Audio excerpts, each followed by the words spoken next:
See what's going on here. Hopefully they stagger 2.5 to at least like a month and a half after Classic, so I don't have to like decide what I want to play, you know.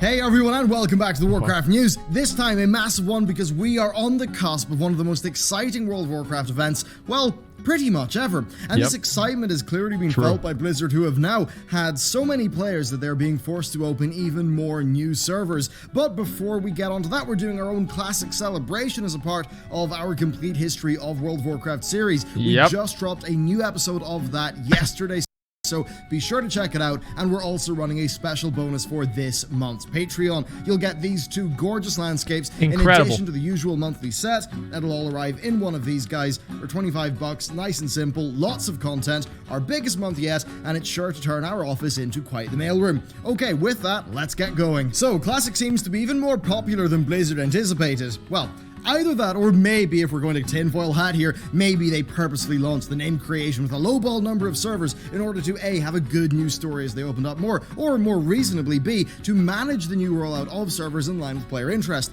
But that's obviously what they were doing. Like, let's just get this out of the way. That's obviously what they were doing.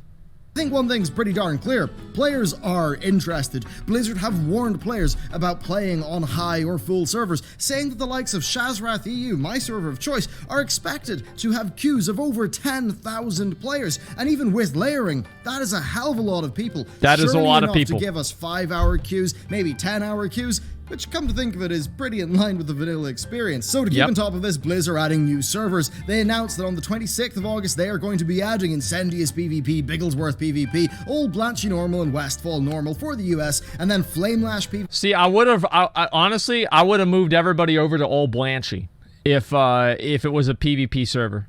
I would have moved, all right, boys, let's go on over to Old Blanchy, you know? That's the real boomer server. PvP, Gambling PvP, Moorgrain PvP, Netherguard Keep Normal, and Razorgore PvP for I hate how they killed Old Blanchy. Definitely getting the more metal-sounding server names, and yeah, a lot of PvP servers. And hey, I suppose if history tells us anything, it probably is that us Euros really do like fighting each other, and WoW's no different. But jokes aside, it's interesting that the European servers are getting more of a PvP focus. At least in the live game, it always seemed like EU was more PvE, while the US was more PvP focused. But hey, I suppose that just won't be applying. Well, that's why we won both World Wars. Absolutely no idea why there is so much more PvP interest in the EU, but hey, there you have it. Now, of course, they're not the only servers that Blizzard are adding. Last week, they added a few to both regions, and early this week, hell yeah, brother, more. Blizzard have also announced that character creation will be far more open on the 26th, allowing players to cap their accounts with 10 characters per realm and a maximum of 50. And I've got to wonder, is this another big test? You know, their sort of last test, letting them know quickly how many servers they'll need to spin up once Classic launches. Of course, there's far more Classic to talk about, so let's cover the team Q&A.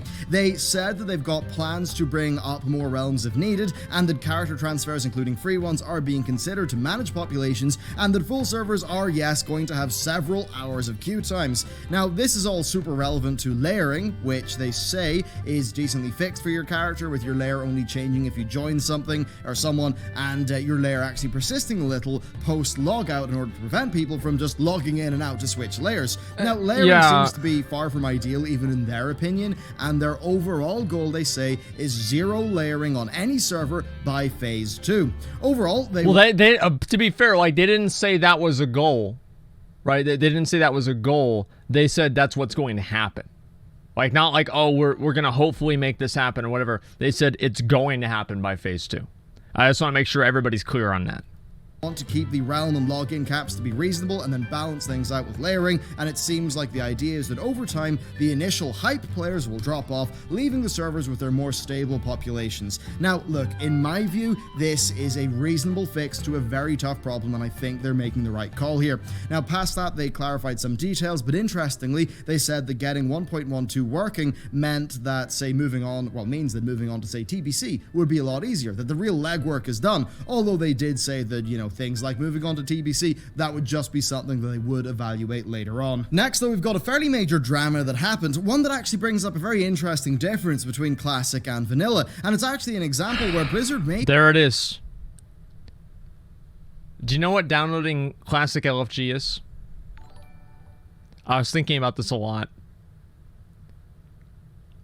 It's like accepting the mark of the beast. The 666. Given to you by Satan himself.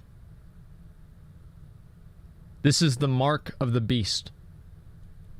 Feel compelled to make Classic different to Vanilla in order to preserve the spirit of Vanilla in Classic. Classic LFG is an add-on that made waves. It essentially was a text parser that would see LFG posts and then bring them into a system that resembled a modern group finder, and it could even do this by using secret chat channels. Now, I've seen many people defending it, just saying, hey, it's a text parser, so it just gives you a better UI, but I think that's being willfully ignorant. After all, software used in, say, financial markets to catch illicit trades, well, in a lot of ways, that's just a very fast text parser, and I know because I made one of them a few years ago for a uni project. So there it is. Parsing text, that's just the means by which it works. That's just the back end. The problem is the actual system and how it works. Now, here's the thing. There were some similar add-ons back in the day, like Call to Arms. They weren't that widely used in comparison. What a dishonest thing for anybody to use this as an example. Like, think of this as like there's one add-on that was used by like one server. I remember I asked this yesterday, right? How many people remember this add-on? Nobody remembers this add-on. What a dishonest example to use.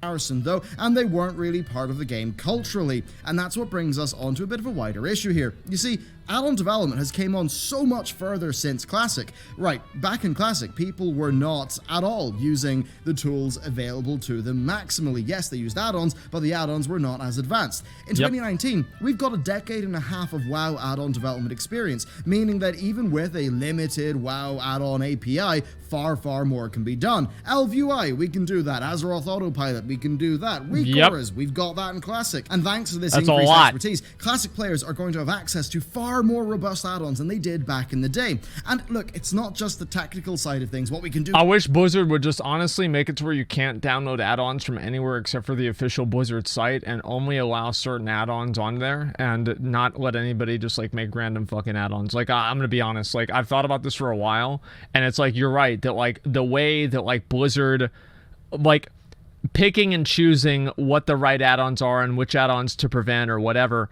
I think they should make it to where Blizzard has a list of approved add-ons that you can download directly from their site. It makes it a lot easier for casual players, and also I think it gives the people that are creating add-ons that stay in the spirit of Classic WoW a lot more promotion than they're normally getting. So I wish that would happen. Technically, it's also cultural. Using add-ons was normal, yes, for the higher end of WoW players during vanilla, but there were less add-ons, it was less ubiquitous than it is today. Back then, you didn't have add-on managers that would make it all easy for you. You had to download them, manually install them, then the game would update and all your add-ons would break and you have to spend a day fixing your UI. That stuff's just not a concern anymore. It was a lot more work back then and less people did it. But today, the add-on experience is the default, and this is going to profoundly change Classic. Things like what you can track in weak orders, even just having a slick UI through Elv. All of these things will make the Classic experience different to vanilla, even if the games are the same. Now, look, it's going to be completely different. Blizzard should not shut those things down. Absolutely not. Add-ons were a part of the vanilla experience after all, and it would have just been a matter of time before better ones emerged. But say Classic LFG, that might have actually created quite a problem. And because of this, Blizzard have decided to update the API, effectively breaking it. And here's what they said. Ultimately, if a streamlined group finding system was something we considered compatible with Classic, we would have kept the modern pre-made group finder tool rather than choosing to remove it from the Classic client. It's difficult to articulate a clear-cut line for exactly when an add-on crosses the line. However, when an add-on goes beyond presenting information or providing aesthetic customization and attempts to create an interconnected social network that relies on other players also using the same add-on, we are likely to scrutinize it particularly closely. And as you can see, yeah, they're really committed to the spirit of Classic there, as they outlined in BlizzCon 2018. Now, how will they actually implement this? Well, the add-on is a chat parser, effectively, and how its fundamentals work, so I expect they'll limit something there. Now, the downside is that other add-ons could be hit, and I think that would be really sad, especially, say, some of the role-playing add-ons that really do add a lot of richness to the role-playing experience. I think that... No, they fucking don't. No, they fucking don't. All these add-ons do is they're only used, I go to Moonguard, go to Goldshire Inn, and you are going to see some of the most depraved, disgusting, like, you know, porn is not against the law. But reading those fucking MyRPs or Total RP3 profiles, it makes me want to become a paladin, okay? Because there are things that need cleansing, and that fucking Moonguard Goldshire Inn, they need the light. Let me just say that. They need the light.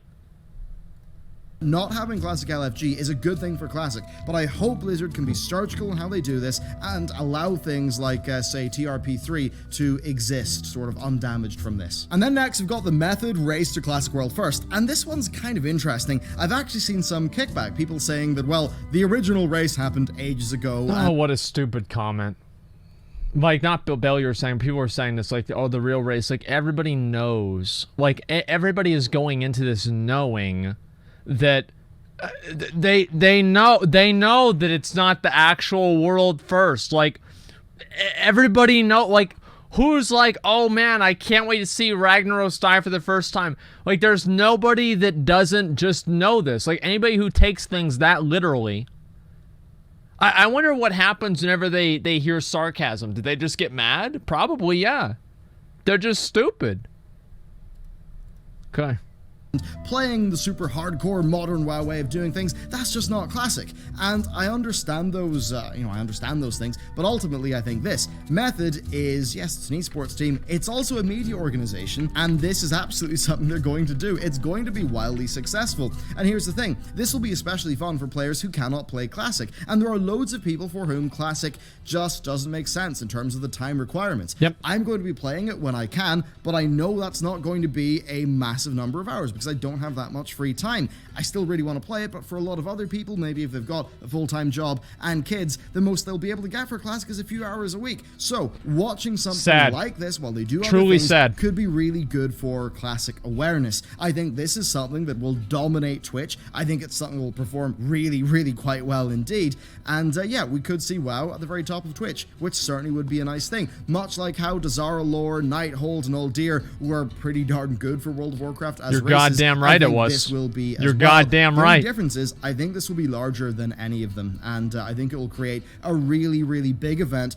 that will reverberate far past the current World of Warcraft player base. I think this will really be good for getting new people in. So I think it's going to be really good for Method, really good for Blizzard, and mostly pretty good for the Classic players. Although that said, there's also the topic of streamer servers, and yeah, I will admit, if I say there was one server that all of the people in Twitch were on, that is personally a server I would avoid like the plague, because I don't want to be caught up in those stream dynamics as a part of my Classic experience. Like, I'm going to be playing Classic He's missing out, I'll tell you that. On Shazrath EU, but he's the thing missing out. I mean, I don't really want to do big stream events. I'm not a streamer, I'm a YouTuber, and for me, playing that is more just playing with my friends from the Preach community rather than playing it as a thing for work. I never want to vanilla actually playing it to be that. So I can totally understand why people are skeptical of the streamer servers, and I mean, I suppose I do agree, because the big streamer servers with super big events, that's really something that would be a turn-off to me, and is not really what I want from the vanilla,